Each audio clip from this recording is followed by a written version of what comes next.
Corona మహమ్మారి ఎలా ముగుస్తుంది? మీరు గత కొన్ని నెలలుగా ఇంటర్నెట్‌లో ఎక్కువ సమయం గడుపుంటే, కరోనా లాంటి మహమ్మారులు ఎలా వ్యాప్తి చెందుతాయి? లక్షణాలు ఏంటి? కరోనా రాకుండా ఎలాంటి జాగ్రత్తలు తీసుకోవాలి అని తెలుసుకునే ఉంటారు. అసలు కోవిడ్-19 పాండమిక్, కరోనా లాంటి మహమ్మారులు ఎలాంటి ముగింపుకి వస్తాయో ఈ వీడియోలో తెలుసుకుందాం. ఈ కరోనా పాండమిక్ ఇలాగే కొనసాగుతుందా? లేదా ఎప్పటిలాగా మామూలు రోజులు వస్తాయా?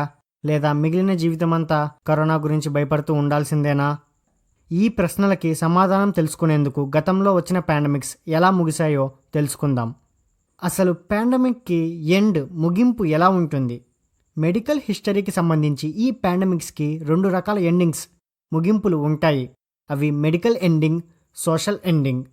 కరోనా వైరస్ వలన ఇంకెవరూ అనారోగ్యానికి గురికాకుండా ఉన్నప్పుడు, లేదా కరోనా ఇన్ఫెక్షన్ వ్యాప్తి చెందనప్పుడు ఈ మెడికల్ ఎండింగ్ సంభవిస్తుంది. ఈ మెడికల్ ఎండింగ్ ఇమ్యూనిటీ ఉండడం వల్లనో, వ్యాక్సిన్ కనిపెట్టడం వల్లనో, కఠినంగా క్వారంటైన్లో ఉండడం వల్లనో, లేక సోషల్ డిస్టెన్స్ మెయింటైన్ చేయడం వల్లనో కలుగవచ్చు. భయంకరమైన ప్లేగు వ్యాధి పాండమిక్ మహమ్మారి ముగింపుకి సరైన ఉదాహరణ.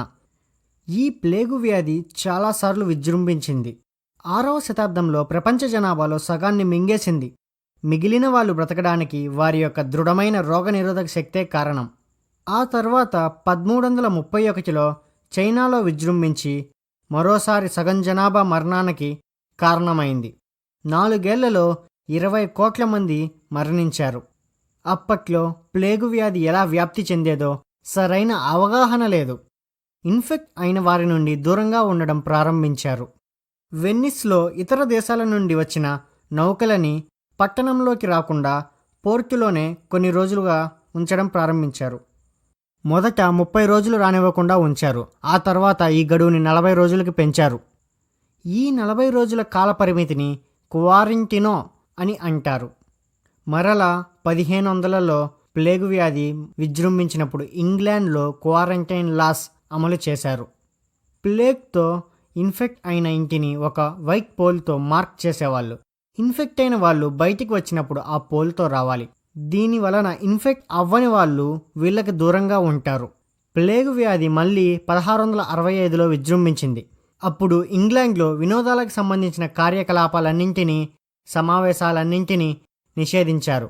ప్రజలు ఇళ్ల నుండి బయటికి రాకుండా ఉండడం ప్రారంభించారు.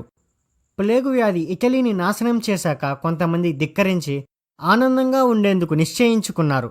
వీధుల్లో శవాలు ఉన్నా వాటి పక్కన మద్యం సేవించి నృత్యం చేసేవాళ్ళు.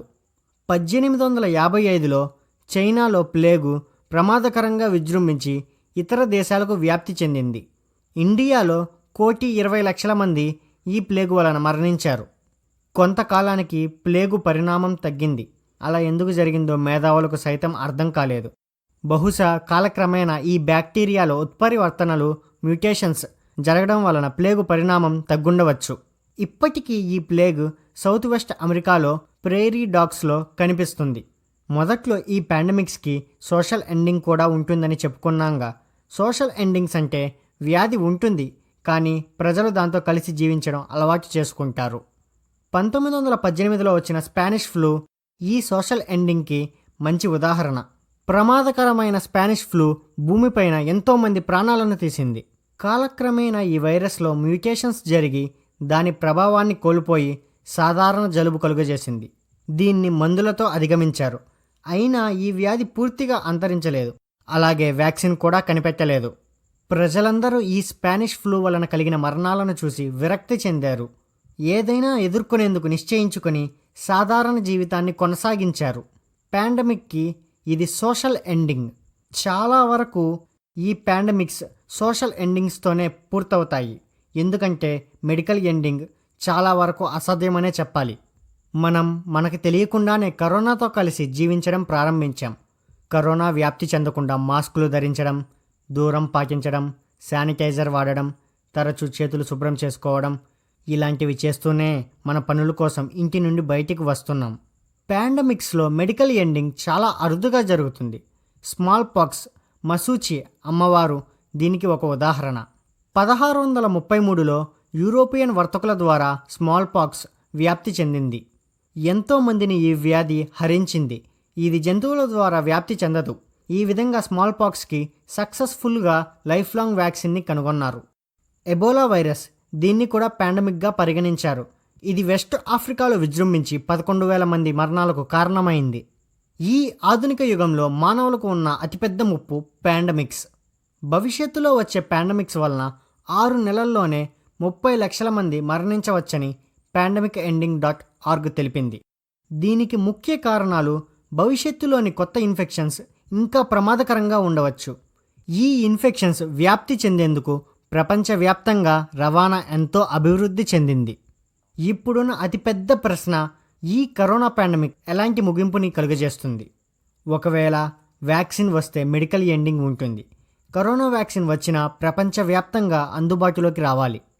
ఇప్పటికే ప్రజలందరూ క్వారంటైన్, సోషల్ డిస్టెన్సింగ్ వలన విసుగెత్తిపోయారు. అలాగే దీని వలన ఆర్థికంగా ఎంతో నష్టం వాటిల్లుతుంది. ఈ ఆర్థిక నష్టాన్ని భర్తీ చేసేందుకు ప్రభుత్వం కూడా లాక్డౌన్లో సడలింపులు కల్పిస్తుంది. ప్రపంచవ్యాప్తంగా ప్రజలందరినీ కరోనా వ్యాధి కన్నా దాని వలన కలిగిన ఆర్థిక మాంద్యం ఎంతో భయపెడుతోంది. వ్యాధి వచ్చినా రాకపోయినా మన దగ్గర డబ్బులు లేకుంటే ఆహారం ఉండదు కదా. ఈ ఆర్థిక మాంద్యం వలన ప్రపంచవ్యాప్తంగా ఎంతోమంది ఉద్యోగులు నిరుద్యోగులుగా మారారు. ఒకవేళ కరోనా వ్యాక్సిన్ వచ్చినా ప్రపంచం మొత్తం అందుబాటులోకి వచ్చేసరికి సమయం పడుతుంది. కరోనా వ్యాక్సిన్ కనిపెట్టే లోపల కరోనా పాండమిక్కి సోషల్ ఎండింగ్ కూడా జరగవచ్చు. వివిధ ప్రాంతాలు, రాష్ట్రాలు, దేశాలు క్వారంటైన్ కట్టుబాట్లలో సడలింపులు కల్పించడం మొదలు పెడతాయి. ఒక్కో ప్రాంతంలో ఒక్కో విధంగా ఈ మహమ్మారి ముగుస్తుంది. కొన్ని దేశాలు కరోనాతో పోరాడుతూ ఉన్న ప్రపంచ ఆరోగ్య సంస్థ WHO ఈ పాండమిక్ ఎమర్జెన్సీ ముగిసిందనే నిర్ధారణకు వస్తుంది. చివరకు ఏది జరిగినా కూడా మనం కరోనా వ్యాధితో కలిసి జీవించడం నేర్చుకోవాలి. కరోనా వ్యాక్సిన్ కోసం ఎదురు చూస్తూనే ఈ వ్యాధి రాకుండా, వ్యాప్తి చెందకుండా తగిన చర్యలు తప్పకుండా తీసుకోవాలి. మీరు కరోనా గురించి ఇంకా తెలుసుకోవాలంటే ఎలాంటి ఆలస్యం చేయకుండా వెంటనే సబ్స్క్రైబ్ చేయండి. ఈ వీడియో మీకు నచ్చినట్లయితే లైక్ చేయండి, మర్చిపోకుండా షేర్ కూడా చేయండి.